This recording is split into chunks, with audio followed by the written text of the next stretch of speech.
on ABC. Definitely check it out. Before we actually get to game one and who will win, let's talk about who you can root for. Both teams are in the finals, led by both MVPs, Steph Curry as well as LeBron James. But here's the question.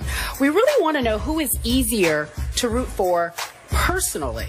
Skip Bayless, you first. Yeah.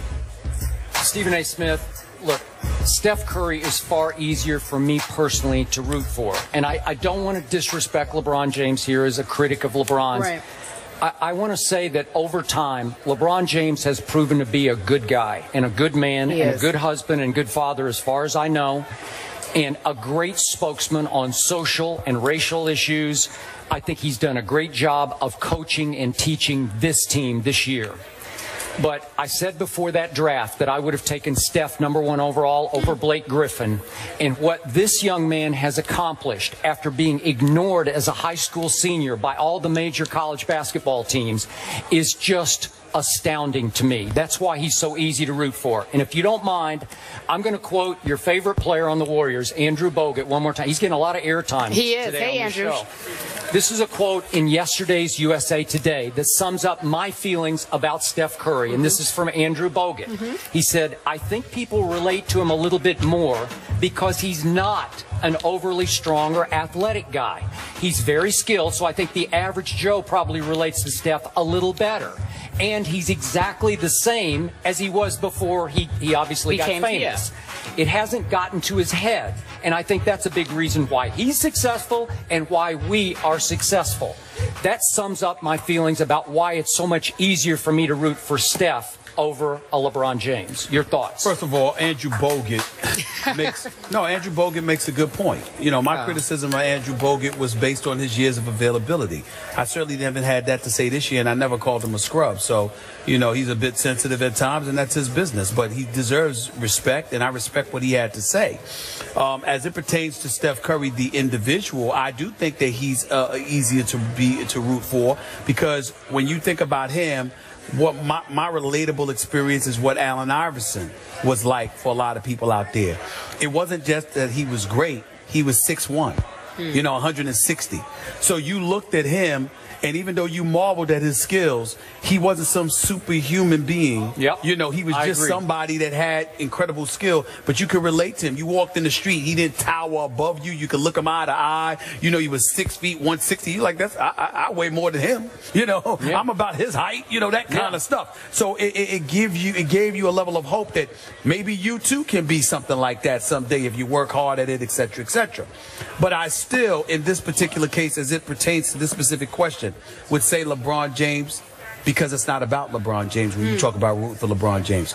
It's about the city of Cleveland that hasn't won a championship since 1964 or in any sport. It's about him leaving. It's about me being there opening night in Cleveland when it will literally elder folks in the streets crying because his return to that area had resurrected and revitalized the city that had lost over $1 billion in revenue. The economy was in shatters. People were losing their jobs. Hotels were losing businesses, restaurants, etc. All because LeBron James had left. And what he has meant to the city of Cleveland far transcends LeBron James. It's about the whole Northeast Ohio area. It's about folks there. It's about what he has meant to those people and their lives. Him, Curry, straight up, I would root for Curry. But I don't think about LeBron when I think about him. I think about that whole city and that whole area. So you're saying his team is easier for you to root for than this Warriors team that has not won a finals since 1975, right? Well, I don't think, you know, I don't look at it that way for Cleveland because I don't care about the fact that they haven't won, you know, in all of those years. I care about the damage I saw LeBron's departure do to that area. Like, for example, if somebody, you know, here, this is Oakland. You know, so sorry, far be it, because it's almost sacrilegious to bring up your damn Oakland Raiders, their pathetic selves. But the point is, well, I've often said that this is a great sports town, and they deserve better than what the Oakland Raiders have given them. But they gave them a long history. But I'm just saying, you have football, you have basketball, you have the A's with baseball, etc. All I'm saying is, even though you have those things in Cleveland, you didn't have somebody leave this area and decimate it by their departure. Okay. I can't help but think about what happened to Cleveland when LeBron left and how they've been revitalized since he's returned. Okay, last quick point. This is just me personally. Feel free to disagree, anybody watching out there. But you mentioned LeBron's in his 12th season, age 30, and it still is offensive to me the way he handles himself occasionally on court as compared to a Steph Curry, who's a model of decorum to me on the court. But LeBron still poses too much after dunks. He glares at opposing crowds. It's like he's better than that. That should be beneath his dignity. I do recall seeing Steph Curry pumping his fist going on. I mean, but that's to his teammates. It's not to the crowd. He doesn't glare at the crowd. Steph Curry look at benches like, you really think y'all can stop me? To the other, I've seen that too. I've seen him throwing up the 3 fingers, going up at them. I mean, I've seen Steph Curry do it. I don't think those kind of things can be held against LeBron. You know, Steph Curry is the babyface assassin. Like, every time you look at him, I imitate Jamie Foxx, fall back. You know, with those Under Armour commercials. You know, because he's that lethal. But he's the babyface assassin because you look at Steph Curry and there's nothing menacing about him. Okay, but LeBron can occasionally be a baby, like as in drama king. How do you mean? Well, he can. How do you mean by come that? on, seriously. Oh, okay. Just 3 short years ago, Steph Curry, I don't know if you guys remember this, was petitioning to be an All-Star. Remember, Mark Jackson was like, why isn't he an All-Star? And now he's an MVP. When we come back, we talk about where he ranks among top players. First Take is on the road. Keep it up for yourself. Back in a moment.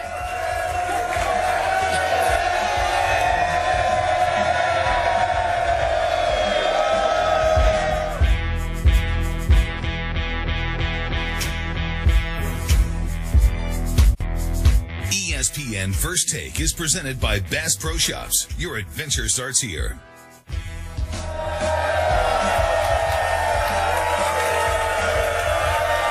Ladies and gentlemen, First Take is wrapping up the show. This is show 1, like tonight is game 1. So that's the big question. Game 1. The winner of game 1 goes on to win the series 71% of the time. So, Skip, I love you too, baby doll. So who wins the games tonight, Warriors or Cavs? Even though I have Golden State winning in 7 games, I got the Cavs winning game 1 because I think that Golden State is going to suffer opening night jitters. I think that LeBron's team will jump out to a big lead. They will hang on. And I've got LeBron. This is going to be his night. I think he's going to make a late clutch shot to win this game. 102-100. I don't think it's going to be that close. I think Cleveland wins tonight. Okay. But you think it'll be big? I think Cleveland wins tonight because I think the rust from both teams being off would affect Golden State more than it will affect Cleveland because LeBron knows how to prepare himself for these moments. I think that he'll take advantage of the rust both squads are feeling, and he'll be able to take advantage of it. I think Kyrie will be the healthiest you'll see him in 7 games tonight because he's had this layoff. Is Klay Thompson a factor? Do we care? I think he's going to be just fine. But again, we've seen Golden State, even against Memphis, have some jitters. This is all new to them. I think at home, the crowd's going to be almost too good tonight for them, and they're going to be a little shaky to start with. All right, so guess what, guys? We'll be back here tomorrow. Yes, we will. After the game tonight. Game 1, ABC. Don't forget to watch Kia NBA Countdown at 8:30 just before the game. We want to thank you so much for showing